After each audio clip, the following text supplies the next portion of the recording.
के विषय में ही उन्होंने हम तक संदेश पहुंचाया। जब इस बारे में मैं सोच रहा था कि इन दिनों में परमेश्वर का अनुग्रह कितना जरूरी है एक विश्वासी के जीवन में। परमेश्वर का अनुग्रह जरूर है हमारे जीवन में, सिर्फ उसको अनुभव कैसा करना है, हमारे जीवन को किस प्रकार से अपने आप को प्रभु के समर्पित करते हुए अगर हम चलते हैं तो ही हम उसके अनुग्रह को हम समझ पाएंगे। इस सप्ताह से एक जो नया विषय जो प्रभु ने मेरे मन में बोझ दिया है, और वो वचन इस प्रकार का है कि अपने बुलाहट के योग्य चाल चलना।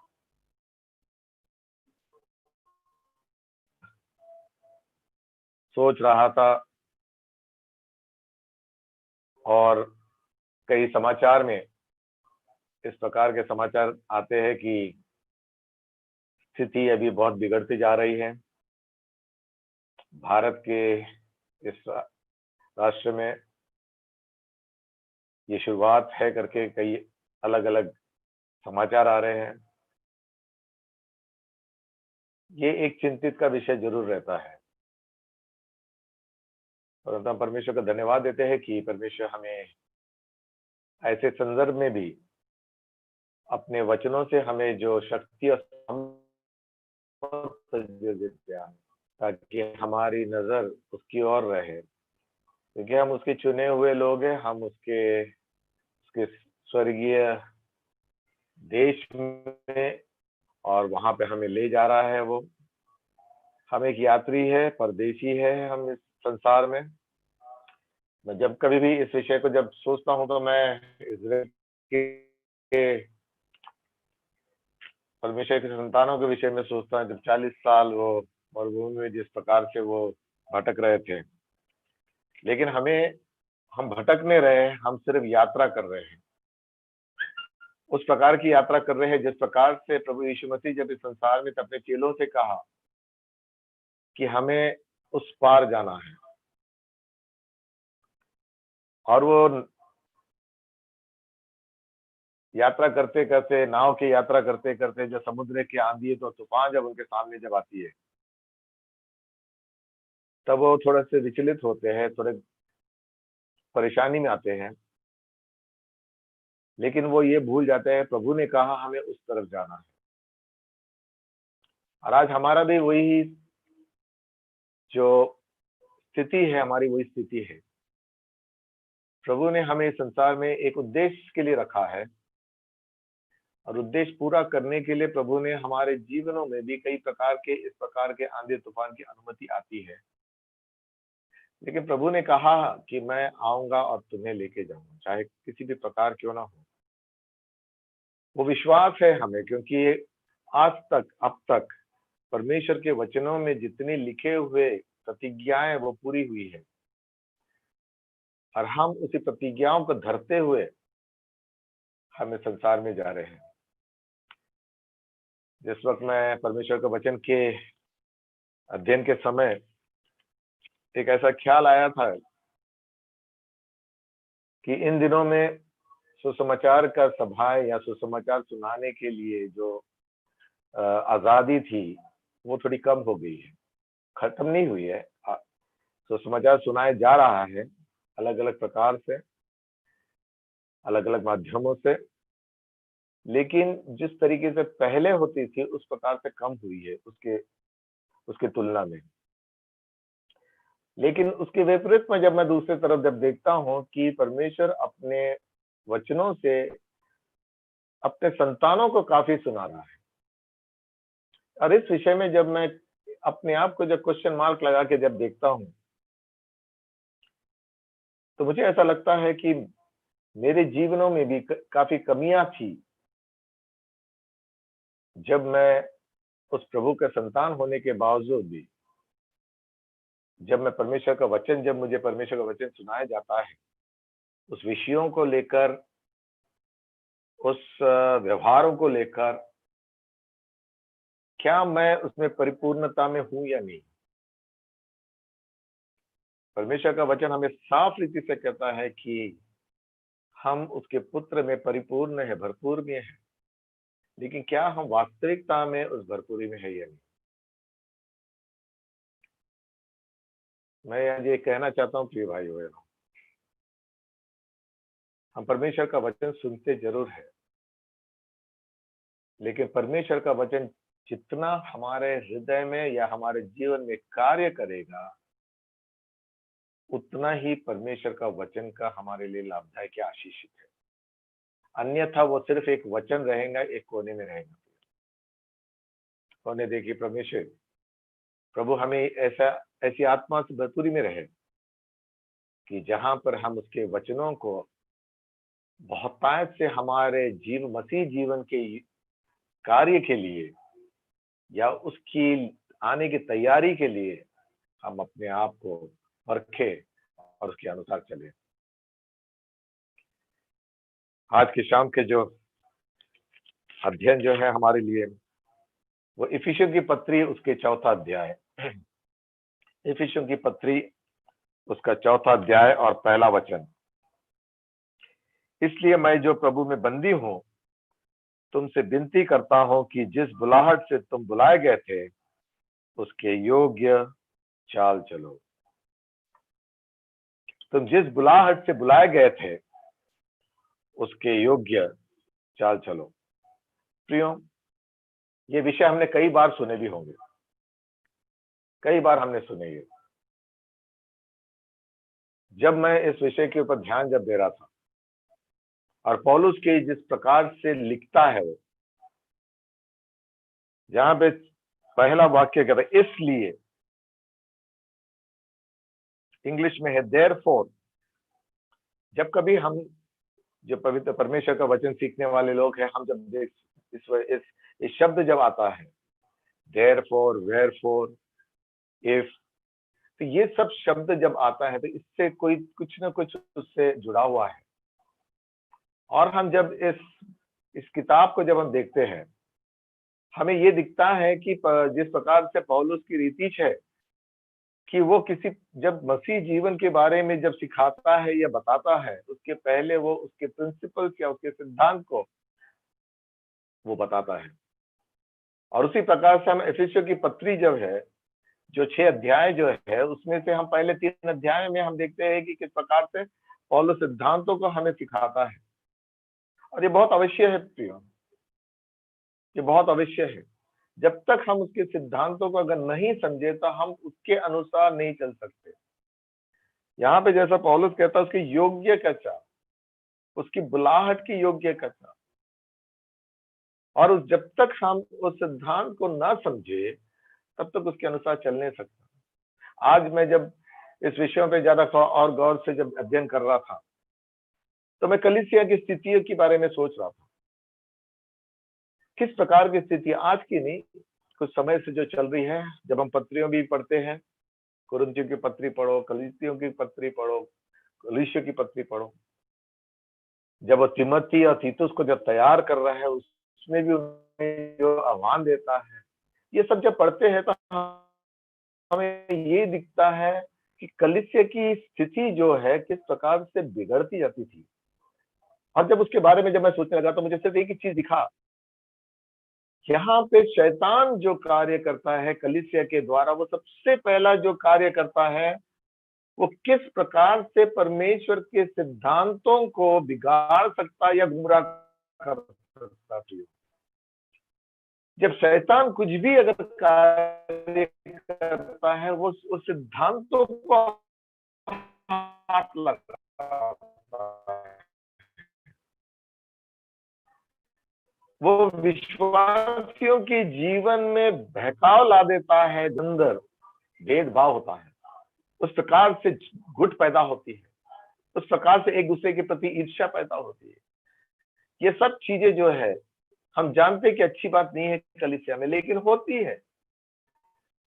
कारण ये है कि ये सिद्धांतों को किस प्रकार से शैतान जब छूकर किसी विश्वासी के जीवन में इस प्रकार का ला देता है, वो फिर फैलने लग जाता है कलीसिया के। सबसे पहले वो विश्वासी के जीवन में, खुद के जीवन में वो खराब करता है, पारिवारिक जीवन में खराब करता है, सोशल जीवन में खराब करता है और कलीसिया के भी जीवन में खराब करता है। इसीलिए पौलुस जब कभी भी वो लिखने के समय मसीह लोगों के चाल चलन के विषय में, या चाल चलन का मतलब स्वभाव और उसका बर्ताव के विषय में जब कहता है, सबसे पहले उस प्रिंसिपल्स को वो छोड़ता है। कुरिन्थियों की पत्रियों में देखिए, पहले कुरिन्थी में क्या लिखा है, दूसरे कुरिन्थी में क्या लिखा है। इफिसियों की पत्री में जो हम सीख रहे हैं, यहाँ पे हम देखते हैं कि पहले 3 अध्याय में से सिद्धांतों का पता है, और उसके बाद में चौथे अध्याय इसलिए करके शुरुआत करता है। मैं उस भाग को छूना नहीं चाहता हूँ, क्योंकि हमारे जो विषय है इसमें वो दोनों लागू होता है। और यहाँ पे पौलुस कहता है इसलिए, और कहता है मैं जो प्रभु में बंदी हूं तुमसे विनती करता हूं। अपना एक आइडेंटिटी देता है वहां पे, अपनी पहचान वो वहां पे देता। मैं जो तुमसे विनती कर रहा हूं, मैं अभी कहां हूं और कौन हूं? मैं अभी बंदी गृह में हूं। वो पहले ये बताना चाहता है कि मैं बंदी गृह में क्यों हूं, मैं बंदी बनकर क्यों हूं, मैं प्रभु यीशु मसीह का बंदी हूं। और जब वो विषय को जब लाता है, उससे हम समझ सकते हैं कि वो प्रभु के चाल चलने के कारण उसे बंदी में डाला गया। और हम जानते इस बारे में, अब पौलुस ने कई बार वो कहा भी है। पौलुस कहता है मैं इस जगह में हूं, मैं इस स्थिति में हूं, मैं तुझसे विनती करता हूं। मैं मेरे बंदी के कारण मैं अपने आप को दोषी नहीं पा रहा, या मैं किसी को कुड़कुड़ा नहीं रहा, या मैं किसी को दोष नहीं दे रहा, लेकिन मैं तुमसे विनती कर रहा हूं। ये कह रहा है। एक प्रकार का अंग्रेजी में जो शब्द इस्तेमाल, I beseech you therefore brother, I beseech you, एक प्रकार का नम्र विनती कर रहा हूं, हाथ जोड़ रहा है। I beg you, I want you to obey, I want you to do it. जिस प्रकार में हम कई किताबों में पढ़ते हैं परमेश्वर के वचन में, हम सिर्फ सुनने वाले नहीं बने, परंतु हम उसके ऊपर कार्य करने वाले बने। Let us not be only hearers of the word of God, but maybe be the doers of the word of God. उस प्रकार से पौलुस उनसे विनती करता, मैं जो कह रहा हूं उसको समझ के उसके अनुसार करो। जब हम सिद्धांतों के बारे में जब कहते हैं, तो मैं ये पूछना चाहता हूं, हम सिद्धांत अगर जानते हैं तो क्या हम उसके अनुसार अनुकूल करते हैं? क्या उसके अनुसार अनुकरण करते हैं? क्या यहाँ पे जो पहला वचन जो हमने जो पढ़े हैं, वहां पे लिखा है, जिस बुलाहट से तुम बुलाए गए हैं उसके योग्य चाल चलो। क्या उसके बुलाहट के अनुसार हमारा व्यवहार उसके अनुसार है या नहीं? जब मैं इस किताब को जब पढ़ता हूं और पौलुस की पत्रियों को जब पढ़ता हूं, तो मुझे ऐसा लगता है कि पौलुस एक प्रकार का एक तराजू लेके खड़ा है। उस तराजू के एक पल्ले पे वो पूरे सिद्धांतों का रखा है, और दूसरे पल्ले पे सिर्फ उस सिद्धांतों के अनुसार कार्य करने के लिए बताया जा रहा है। और जब हम ये दोनों को तुलना अगर करें, मुझे ऐसा कहीं नहीं लगता है कि कोई भी एक पल्ला भारी और एक हल्का है। लेकिन हम हमारे जीवनों में जब करते हैं, लागू करें, तो जरूर हमारा कार्य का पल्ला हल्का पड़ता है, क्योंकि सिद्धांत हम जानते हैं। उस सिद्धांतों के बदौलत हम अच्छी तरह से हमारे ज्ञान और बुद्धि में भरा है, लेकिन जिस वक्त उसके अमल करने की बात आती है, वो पल्ला एकदम हल्का हो जाता है। लेकिन पौलुस उस चीज से कहता है, दोनों बाजू उसका समानता रहे उसमें। क्या ही सुंदर रीति से पौलुस हमें सिखाता है। जब यहाँ पे ये जो विषय हम जब देख रहे हैं कि जिस बुलाहट से तुम बुलाए गए थे उसके योग्य चाल चलो, और वहां पे हम देखते हैं कि पौलुस कहता मैं विनती करता हूं। इसी प्रकार का हम देखते हैं पहले थिस्सलुनी की किताब, उसका 4था अध्याय और उसका पहला वचन, इसलिए हे भाइयों, हम तुमसे विनती करते हैं और तुम्हें प्रभु यीशु में समझाते हैं कि जैसे तुमने हमसे योग्य चाल चलना और परमेश्वर का प्रसन्न करना सीखा है, और जैसा तुम चलते भी हो वैसे ही और भी बढ़ते जाओ। यहाँ पे एक सुंदर रीति से पौलुस यहाँ पे लिखता है। यहाँ पे वो कहता है कि मैं विनती करता हूं और प्रभु यीशु में, और तुम्हें प्रभु यीशु में समझाते हैं कि जैसे तुम हमसे योग्य चाल चलना और परमेश्वर को प्रसन्न करना सीखा है। यहाँ पे पौलुस एक कॉन्फिडेंस रूप में वहां के विश्वासियों के बारे में कह रहा है। वो क्या कह रहा है? ये कह रहा है कि तुम्हें जब प्रभु यीशु मसीह में समझाते हैं और जैसे तुम हमसे योग्य चाल चलना सीखा और परमेश्वर को प्रसन्न करना सीखा। प्रियो, ये बहुत अवश्य बात है। कई बार हम सोचते हैं कि हमारा चाल चलन बिल्कुल सही है, हमारी बुद्धि में जो सिद्धांत जो है उसको हमारे रूप से हम उसको ढाल के हम चल रहे, सही लगता है हमें। लेकिन क्या हमारा चाल परमेश्वर को प्रसन्न कर रहे हैं? यहाँ पे पौलुस इतना सुंदर रीति से उनको एप्रिसिएशन दे रहा है कि जो चीज तुम्हें सिखाया है उसके अनुसार तुम चल भी रहे हैं और परमेश्वर को प्रसन्न भी कर रहे हैं। लेकिन वहां तक नहीं रुकता वो शाबाशी देके बस अभी इतना ही वो नहीं कहता है। वो कहता है वैसे ही और भी बढ़ते जाओ। कितना सुंदर रीति से कहता है, और भी तुम बढ़ते जाओ। वो बढ़ने की बात कर रहा है, हमारा चाल चलन और आगे चलते जाए। प्रियो, अगर आत्मा के अगुवाई से अगर आप मसीह के राहों में चल रहे हैं और परमेश्वर को प्रसन्न अगर कर रहे हैं, उसमें और बढ़ते जाओ, उसमें और बढ़ते जाओ। कोलोस्सियों की पत्री उसका पहला अध्याय और 10वें वचन में ऐसा लिखा है, ताकि तुम्हारा चाल चलन प्रभु के योग्य हो और वह सब प्रकार से प्रसन्न हो और तुम में हर प्रकार के भले कामों का फल लगे और तुम परमेश्वर की पहचान में बढ़ते जाओ। थिस्सलुनीके कलीसिया से कहता है तुम उस चाल चलन में और अच्छे से बढ़ते जाओ। यहाँ पे कहता है कि परमेश्वर की पहचान में बढ़। हमारे चाल चलन से परमेश्वर को प्रसन्न जब हम करते हैं, हम परमेश्वर के करीब जाते, प्रियो, उसके नजदीक जाते हैं, उसको और ज्यादा पहचानते हैं। इंटिमेसी हमारी बढ़ती है उनसे, प्रभु के साथ। ये पौलुस की इच्छा है और मुझे पौलुस के लिखे हुए पत्र में ये सबसे बड़ा पसंद है।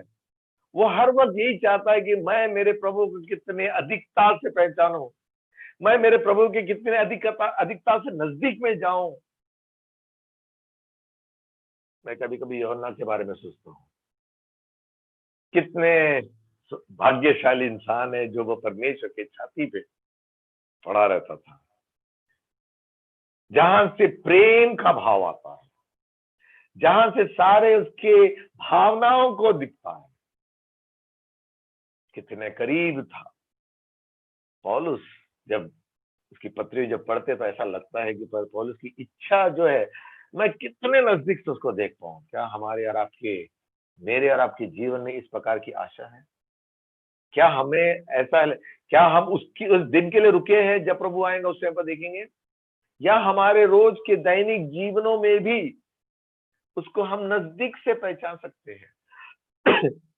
यहाँ पे पौलुस जिस प्रकार से कहता है कि मैं बंदी हूं, फिर भी वो कहता है कि मैं उसके नजदीक जाना चाहता हूं, उसको नजदीक से पहचानना। ये तकलीफ जो है हमारे जीवनों में, प्रियो, ये कोई हरदम के लिए नहीं है। कुरिन्थियों की पत्री में पौलुस साफ रीति से कहता है, जो देखी हुई वस्तुओं का जो है वो टेम्परल है, लेकिन अनदेखी वस्तुएं वो परमानेंट है, वो परमानेंट है। और ये समय का जो कष्ट जो है वो थोड़े समय के लिए है, जो कि हम उसकी महिमा के बारे में अगर सोचे वो अनंत काल के लिए है। और यहाँ पे पौलुस इस प्रकार से हमें प्रेरणा देता है कि किस प्रकार से सिर्फ हमारे चाल में हम बढ़ते चले रहना है, लेकिन परमेश्वर को अधिकता से हम उसको प्रसन्नता करने वाले हो। फिलिप्पी की पत्री उसका पहला अध्याय बहुत सुंदर रीति से जिस वक्त पौलुस लिखता है, तो वो एक हमारे जीवनों के लिए, मसीह जीवन के लिए एक फिलिप्पी की पत्री उसका 1 अध्याय और 27वें वचन, केवल इतना करो कि तुम्हारा चाल चलन मसीह के सुसमाचार के योग्य हो, कि चाहे मैं आकर तुम्हें देखूं चाहे न भी आऊं, तुम्हारे विषय में यह सुनूं कि तुम एक ही आत्मा से स्थिर में हो और एक चित्त होकर सुसमाचार के विश्वास के लिए परिश्रम करते रहो। You become the gospel of Christ. हमारा चाल चलन उसके सुसमाचार, प्रियो सुसमाचार का कहना मतलब क्या है? वो प्रभु यीशु मसीह स्वयं एक पूरी रीति से पर्सनालिटी है, वो व्यक्तित्व हम देखते हैं सुसमाचार में। हम उसके समानता में रहे, वो कहता है एक मन एक चित्त। हमारे चाल चलन इस प्रकार से होना चाहिए कि हमारे एक मन एक चित्त से रहे।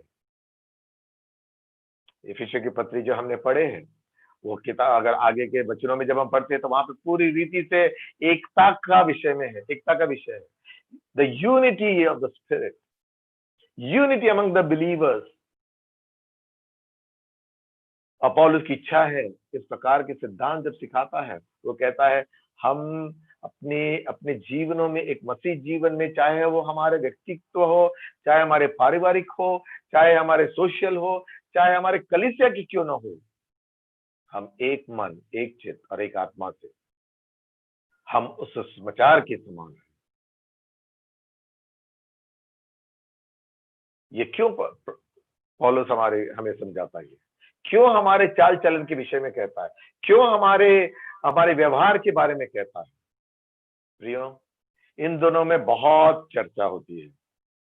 एक एक विषय जब उठता है, प्रभु का आगमन निकट है, प्रभु का आगमन निकट है, उसका समय आ गया है, प्रभु का दोबारा आगमन कर निकट है।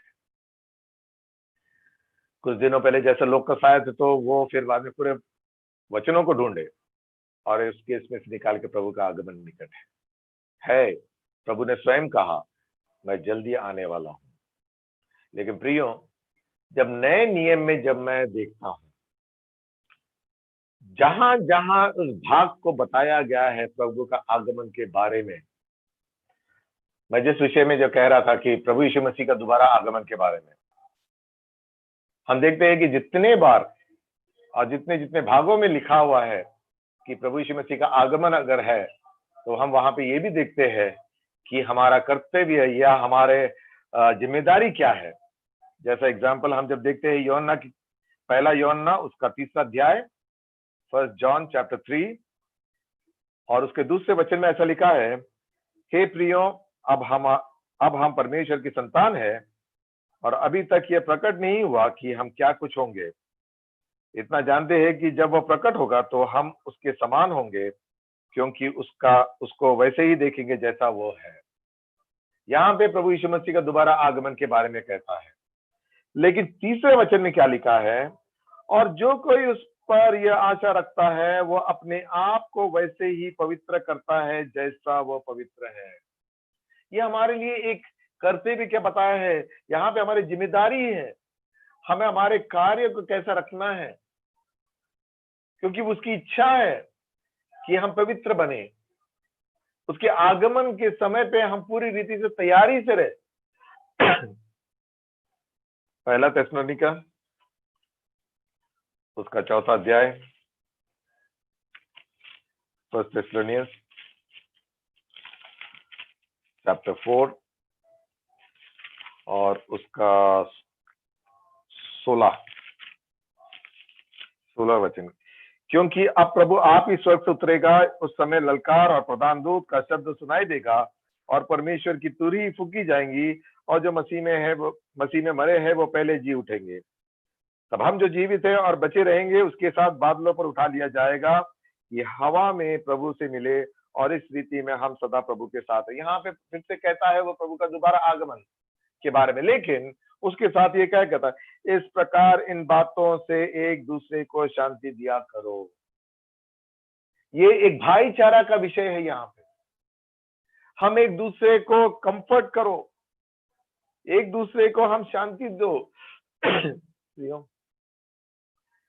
हमारा भाईचारा का जो विषय है किस प्रकार का है, हमारे आपसी जो संबंध किस प्रकार का है, हम आपसी संबंध कितना हम एक दूसरे को सांत्वना दे सकते हैं। ये जरूर है कि हमारे संतानों से कुछ नहीं होगा, लेकिन प्रभु में जो है वो एक विश्वास के द्वारा कि प्रभु जीवन में काम करेगा। तो यहाँ पे पौलुस जब थिस्सलुनीके लिखने के समय वहां पर भी हम देखते हैं कि ये विषय अलग है, लेकिन वो कहता है कि जब प्रभु आएगा उसके पहले हम एक दूसरे को तसल्ली दो, एक दूसरे को हम शांति दिया करो, कंफर्ट वन अनदर। हम जब अगर यूहन्ना के सुसमाचार में उसके 14वें अध्याय में जब प्रभु यीशु मसीह चेलों के साथ था, और उस समय पे जब प्रभु यीशु मसीह उसके खुद के जाने के बारे में उनसे कह रहा था, वो लोग घबरा गए थे, वो लोग थोड़ा विचलित हो गए थे। तो हम 14वें अध्याय में क्या पढ़ते हैं, वहां पे प्रभु यीशु मसीह कहता है कि मैं जाऊंगा और मैं वहां पे तुम्हारे लिए एक जगह तैयार करने जा रहा हूं, लेकिन मैं आऊंगा वापस। लेकिन उसके साथ वो क्या कहता है, तुम घबराना नहीं, तुम्हारा मन विचलित ना हो, तुम किसी प्रकार से निराश ना हो। जिस प्रकार से तुम परमेश्वर में विश्वास करते वैसे मुझ पे भी विश्वास करो। ये एक प्रकार का हर एक प्रभु यीशु मसीह का दोबारा आगमन के संबंध में कहते समय वो हमारे जिम्मेदारी को भी रखता है वहां पे। आज जब हम इस प्रकार के जब सुन रहे हैं एक एक, हम जानते हैं कि प्रभु यीशु मसीह का आने का निकट है, लेकिन क्या हम उसके आने के लिए हम तैयार है क्या? और वही हम जब देखते हैं कि अगर प्रभु यीशु मसीह की भी बहुत इच्छा है, हम प्रकाशित वाक्य 22वें अध्याय में क्या देखते हैं, प्रभु यीशु मसीह स्वयं कहता है मैं जरूर आऊंगा, आई कम क्विकली, मैं जल्दी आने वाला हूं, क्योंकि मैं अपने लोगों के लिए एक जो मुकुट है उसको तैयार कर रहा हूं। उसको भी बहुत शीघ्र आने की बहुत इच्छा है। प्रभु के आगमन का जो है विषय एक विश्वासी के जीवन में बहुत आनंद का विषय है, लेकिन साथ ही साथ प्रियो, प्रभु यीशु मसीह का जो आगमन के विषय में परमेश्वर का वचन हमें जो कार्य करने के लिए कहता है, जो जिम्मेदारी दी है, हमारे जीवन किस प्रकार से रहना चाहिए, उसको भी हमें उस प्रकार से रखना है। हम हमारे विषय में अगर आते हैं, इफिसियों की पत्री उसका 4था अध्याय और पहले वचन में वहां पे लिखा है, मैं विनती करता हूं कि जिस बुलाहट से तुम बुलाए गए थे उसके योग्य चाल चलो, उसके योग्य चाल चलो। हमारा चाल चलन, हमारा आचरण, हमारा व्यवहार क्या हमारे बुलाहट के अनुसार है क्या? उस बुलाहट के अनुसार क्या हमारा चाल चलन है क्या? अगर ये बात है तो हमारे बीच में एक प्रश्न उठना चाहिए, तो हमारा बुलाहट क्या है? तो हमारा बुलाहट क्या है? जब मैं इस वचन को जो पढ़ रहा था, मैं उसे 2 भाग में बांटना चाहता हूं। पहला है कि हमारा बुलाहट क्या है, और दूसरा है हमारा योग्य चाल क्या है। हमारा बुलाहट क्या है और हमारा योग्य चाल क्या है। जैसा समय मिलेगा उस प्रकार से हम देखेंगे कि किस प्रकार से हमारा बुलाहट का जो विषय है। और हम कई लोग जानते हैं, परमेश्वर के वचन सीखने वाले जानते हैं, परमेश्वर के वचन से ही इस भाग से भी काफी निकाल सकते, लेकिन मैं सिर्फ वो जो मुख्य 3 बुलाहट के विषय में मैं आपके सम्मुख रखना चाहता हूं। सबसे पहले जो है स्वर्गीय बुलाहट, दूसरा देखते हैं हम पवित्र बुलाहट, और तीसरा हम देखते हैं ऊपरी बुलाहट, the heavenly calling, the high calling and the holy calling. इब्रानियों की पत्री अगर 3 अध्याय में अगर हम देखते हैं, इब्रानियों की पत्री उसका 3 अध्याय और उसका पहला वचन, इसलिए हे पवित्र भाइयों, तुम जो स्वर्गीय बुलाहट में भागी हो, उस प्रेरित और महायाजक यीशु पर जिसे हम अंगीकार करते हैं ध्यान करो। यहाँ पे इब्रानी के पत्री लिखने वाला कहता है, तुम जो स्वर्गीय बुलाहट में भागी हो, the partakers of the heavenly calling. और हमें जो है उसने एक इस प्रकार से टाइटल दिया है, पवित्र भाइयों। ये विश्वासियों से कह रहा है प्रियो, सिर्फ ये टाइटल से मैं नहीं कह रहा हूं, लेकिन जो उसके बाद में कहता है, जिसे यीशु पर जिसे हम अंगीकार करते हैं, ये हमारे लिए सौभाग्य की बात है कि हम अन्य जाति होते हुए भी परमेश्वर ने हमारे लिए योजना बनाई उस उद्धार का। और यहाँ पे इब्रानी के पत्री लिखने वाला कहता है, इसलिए हे पवित्र भाइयों, फिर से यहाँ पे वो शब्द है इसलिए। यहाँ पे जब इसलिए यहाँ पे इसलिए जो आया है, हम देखते हैं पहले अध्याय और दूसरे अध्याय में लेखक ने प्रभु यीशु मसीह का सर्वश्रेष्ठ पना या उसका सर्वश्रेष्ठ स्थान, सर्वश्रेष्ठ व्यक्ति, उसके विषय में कहा है। पहले अध्याय में अगर हम देखते हैं वो किस प्रकार से भविष्यवक्ताओं से श्रेष्ठ है, चीजों से, हर एक वस्तुओं से श्रेष्ठ है। वहां देखते हैं स्वर्गदूतों से श्रेष्ठ है, महायाजकों से श्रेष्ठ है। और जब हम तीसरे अध्याय में देखते हैं मूसा से श्रेष्ठ है, आगे में हम देखते हैं कि आरोन से श्रेष्ठ है। ये सब श्रेष्ठता का विषय में जब इब्रानी के पत्र लिखने के समय यहूदियों से बात कर रहा था वो, और वो लोग जिस प्रकार से विश्वासी रहते हुए भी, प्रभु में रहते हुए भी, वो किस प्रकार से यहूदियों के चाल चलन में चलते थे, कथना और ये सब उनके लिए लागू था। और न कथना वालों को वो जबरदस्ती करवाते भी थे। तो जब इब्रानियों की पत्री लिखने के समय पे वहां पे यहूदी विश्वासी भी थे और यहूदी लोग भी थे जो विश्वास में नहीं थे। तो इसीलिए लेखक उस समय पे उनको पूरी रीति से कह रहा था कि प्रभु यीशु मसीह जो सबसे श्रेष्ठ है, अभी पुरानी नियम की चीजें सब खत्म हो चुकी है। हम देखते हैं इफिसियों की पत्री में किस प्रकार से प्रभु यीशु मसीह का उस बलिदान के द्वारा उसने वो जो पर्दा को ऊपर से नीचे तक जो फाड़ दिया। और हम बाद में हम जब देखते हैं कि किस प्रकार से वो कहता है कि जो बीच की दीवार पर तोड़ दिया, और यहूदी और यूनानी अभी एक हो गए हैं, उसके विश्वास में एक हो गए हैं, उसके देह में एक हो गए हैं। आज कितना सुंदर एक सहभागिता होता है, एक संगति होती है।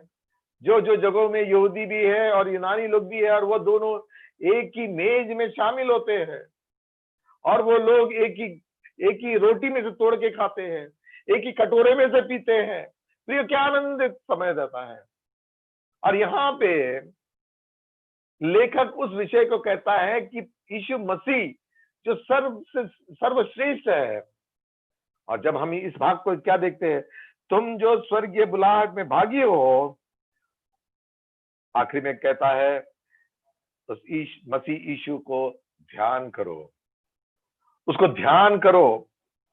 हमारी जो स्वर्गीय बुलाहट जो है वो आत्मिक बुलाहट है।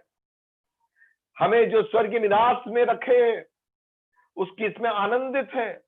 जो स्वर्गीय बुलाहट के विषय में अगर देखा जाए तो पूरी रीति से स्वर्ग की बातें है। It's a completely heavenly realm that comes before us. इफिसियों की पत्री पहले अध्याय में हम क्या पढ़ते हैं कि परमेश्वर ने हमें स्वर्गीय स्थानों में सब प्रकार की आत्मिक आशीष दी है। स्वर्गीय स्थानों में हर प्रकार की आशीष दिए हैं। अगर इब्रानी के पत्री में हम आखिरी अध्याय में जब आते हैं, वहां पे हम देखते किस प्रकार से स्वर्ग का पूरे विशेषण टाइप दिया हुआ है, किस प्रकार से प्रभु यीशु मसीह के उस बलिदान के द्वारा, उस बलिदान का खत्म होने के द्वारा किस प्रकार से स्वर्ग में जाके बैठा, और हमें एक सौभाग्य दिया है कि हम भी उसके सामने एक पूरे याद से जा सकते हैं। एक स्वर्गीय बुलाहट है प्रियो। और वो कहता है उस मसीह यीशु पर ध्यान करो। क्यों? क्योंकि वो सब कुछ है हमारे लिए, वो सब कुछ है, हम उसमें परिपूर्ण हैं। हम कोलोस्सियों की पत्री उसके दूसरे अध्याय 9वें वचन में देखते हैं कि उसमें हम भरपूर है। परमेश्वर की जो परिपूर्णता पुत्र में है, वो पुत्र हमारे में है और हम उसमें भरपूर है प्रियो। वही सब कुछ हमारे लिए। आज जब हम सप्ताह के पहले दिन रविवार को जब हम मिलते हैं, संत लोग जब मिलते हैं, आराधना करते हैं, और उस मेज में हम भागीदार जब होते हैं, क्या करते हैं? हम उस प्रभु को याद करते हैं। प्रभु हमारा केंद्र बिंदु है। वो सिर्फ वहां पे नहीं, लेकिन हमारे जीवन में, हमारे मसीह जीवन में प्रभु यीशु मसीह ही हमारा केंद्र बिंदु है और कुछ नहीं है। और परमेश्वर पिता उससे प्रसन्नता है। जब मैं सुसमाचार जब हम पढ़ते हैं, तब हम वहां देखते हैं कि कम से कम 3 बार मुझे ऐसे याद है जहां पे परमेश्वर अपने पुत्र के विषय में कहता है, ये मेरा प्रिय पुत्र है, इसमें मैं प्रसन्न हूं। उसके हर एक कार्य, उसके प्रकटीकरण से लेके उसके स्वर्गारोपण तक हम देखते हैं परमेश्वर पिता पूरी रीति से उससे प्रसन्न है, उसके बलिदान से पूरा प्रसन्न है। उसको किस प्रकार से एक ऊंचा स्थान दिया है। सर्वश्रेष्ठ हमारा प्रभु है। यहाँ पे इब्रानी का लिखने वाला कहता है, उस पर ध्यान करो प्रियो, उस पर हम ध्यान करो। जब हम उस कलीसिया की पत्री में हम जब देखते हैं, जब हम उसके बारे में कहता है कि उसमें भरपूर हो गए, क्योंकि वो सारी प्रधानता और अधिकार का शिरोमणि है। He holds the highest place. What a Lord we have. What a Lord we have.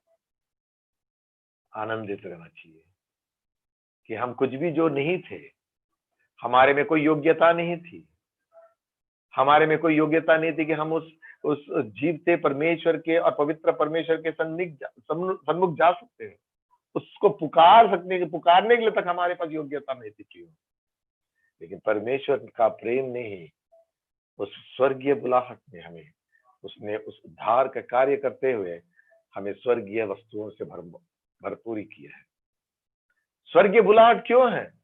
क्योंकि परमेश्वर स्वर्ग में है, क्योंकि परमेश्वर के दाहिने ओर में हमारा प्रभु बैठा है और वो स्वर्गीय प्रभु हमारे में बसता है। He indwells in our life. What a privileged people are we. क्या हमें आनंदित नहीं है? क्या हम उस बुलाहट को सही मायने में हम समझ सकते हैं? क्या हम उस बुलाहट को सही मायने में हमारे जीवन में उसको अंगीकार कर सकते हैं? क्या ये सोच सकते हैं कि क्या मैं उस लायक था क्या स्वर्गीय बुलाहट का? इसीलिए इब्रानियों का लिखने वाला कहता है, उस पर ध्यान करो प्रियो। उस पर ध्यान करेंगे तो हम उस स्वर्गीय बुलाहट के बारे में हम समझ सकते हैं।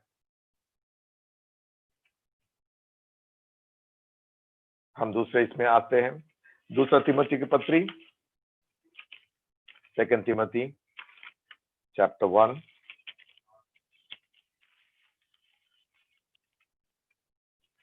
और उसका 9वां पद।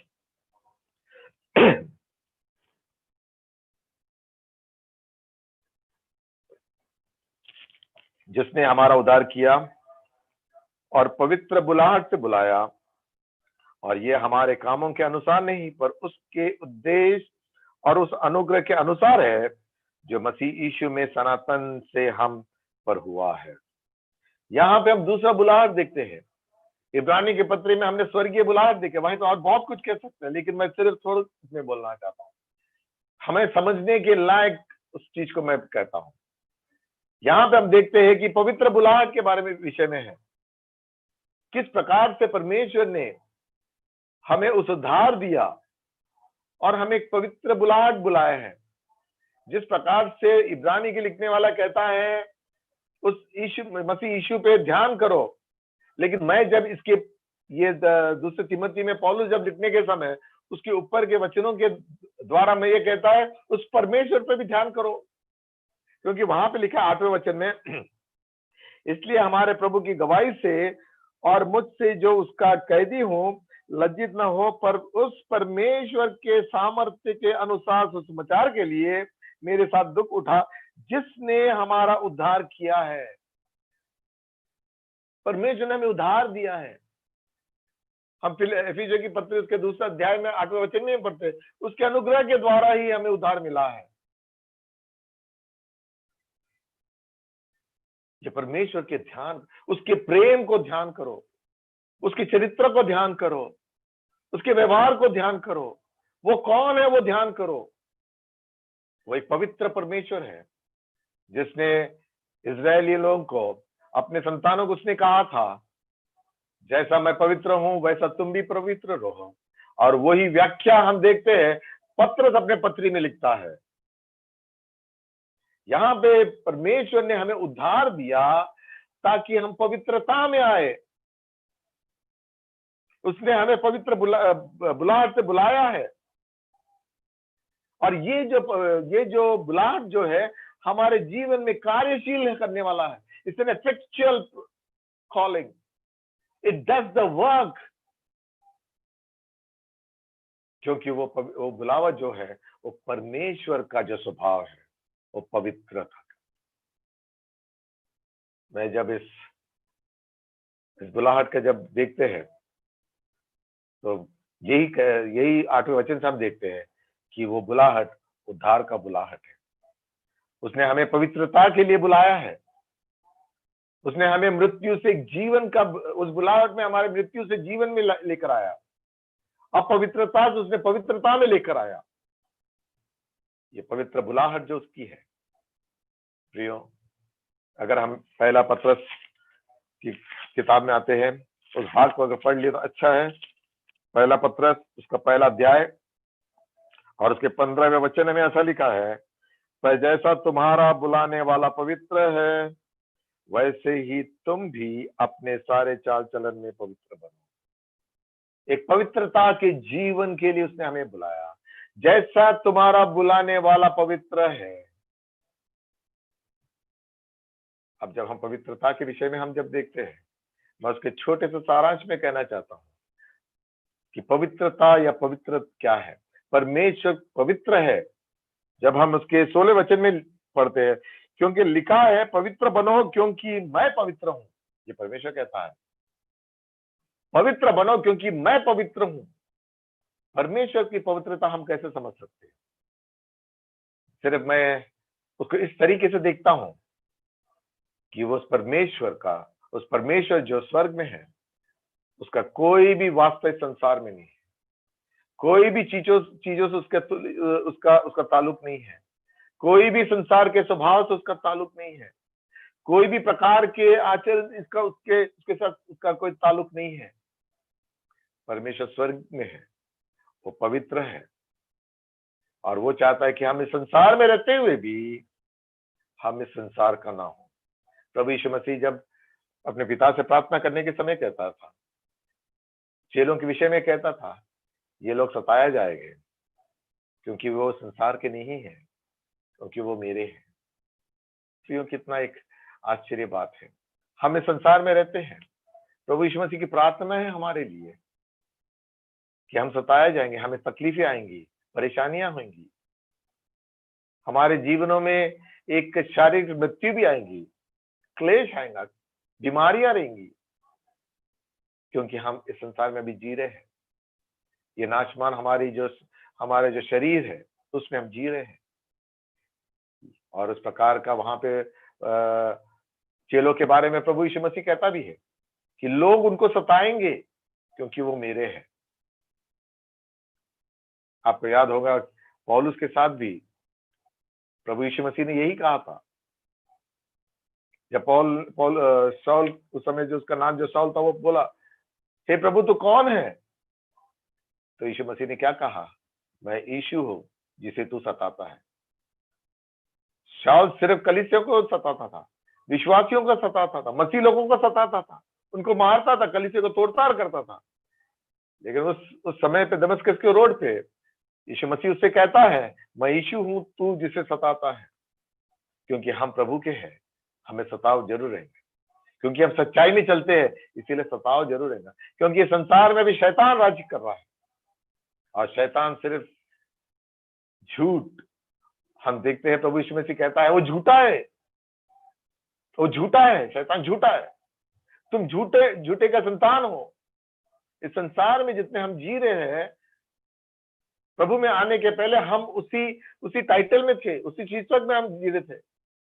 कि हम वो झूठे के संतान हैं, लेकिन आज हम उस सत्य के संतान हैं। I am the way, the truth and the life. मैं मार्ग और सत्य हूं, प्रभु यीशु मसीह कहता है, और हम उस प्रभु में है प्रियो। और यहाँ पे पत्रस लिखता है, पर जैसा तुम्हारा बुलाने वाला पवित्र है, वैसे ही तुम भी अपने सारे, अपने चाल चलन नहीं बोलता, अपने सारे चाल चलन में पवित्र बनो। एक आह्वान दे रहा है वो बुलाहट के बारे में ऐलान है। पवित्रता, तुम पवित्रता में बुलाए गए हैं।